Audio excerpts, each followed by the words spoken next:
Hey everyone, welcome back to our channel Guide Hub. If your RapidTV app is not opening, freezing or crashing on your Android device, here are the quick fixes you need to get it running smoothly again. So yes, without any further ado, let's get started. First step is to force stop the app. For that, go to settings, scroll down and find this option called apps and tap on it.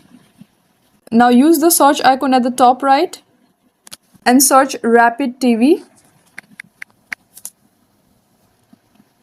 And here, tap Force Stop at the bottom right and tap OK to confirm and reopen the app. Second step is to clear cache. For that, on the same page, scroll down and tap on Storage. Here, tap Clear Cache and then Clear Data. But remember, this may reset app preferences. Third step is to check for updates. For that, open Play Store.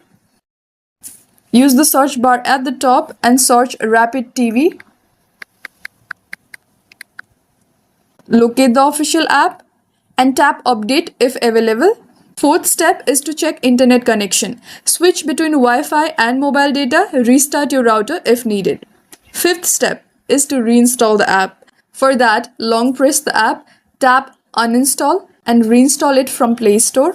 Sixth step is to allow permission. For that, again go to Settings and on the app info page for RapidTV, go to Permissions. Tap on the three dots menu icon at the top right and go to all permissions and make sure all required permissions are enabled. If it's still not working, try using an older version from a trusted APK source or contact RapidTV support for server related issues. And yes, that's how you fix RapidTV on Android. If it helped, like and subscribe for more quick tech fixes. Thank you for watching and I will see you in the next one.